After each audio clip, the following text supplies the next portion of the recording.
Welcome to Radhika's kitchen. இன்னைக்கு உருளைக்கிழங்கு பொரியல் எப்படி செய்யுதுன்னு பார்க்கலாம் வாங்க. உப்பு போட்டு வேக வச்சிருக்க உருளைக்கிழங்கு தோல் நீக்கிட்டு குட்டி குட்டி பீஸாக கட் பண்ணி எடுத்து வச்சிருக்க பெரிய சைஸ் வெங்காயம் ஒன்று, பெரிய சைஸ் தக்காளி ஒன்று, அரை கைப்பிடி அளவு கருவேப்பிலை, 4 பச்சை மிளகாய், 10 பல்லு பூண்டு இடித்து வச்சிருக்கிறது, உப்பு, மஞ்சத்தூள், மிளகாய்த்தூள், கடுகு, எண்ணெய்.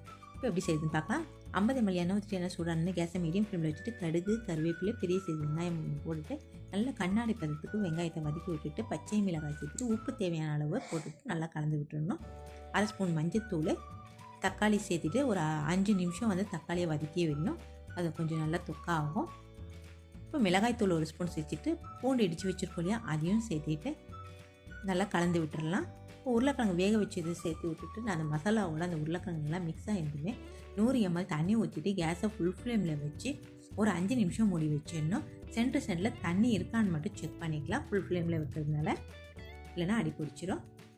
பாருங்கள், தண்ணி சுண்டி பாதியாக வந்திருக்கு இல்லையா. இப்போ கேஸை மீடியம் ஃப்ளேமில் வச்சுட்டு ஒரு 2 நிமிஷம் வதக்கிட்டு மல்லித்தலை போட்டுகிட்டே இருக்கிறீங்கன்னா சூப்பரான நம்மளோட உருளைக்கிழங்கு பொரியல் ரெடி ஆகிடுச்சு.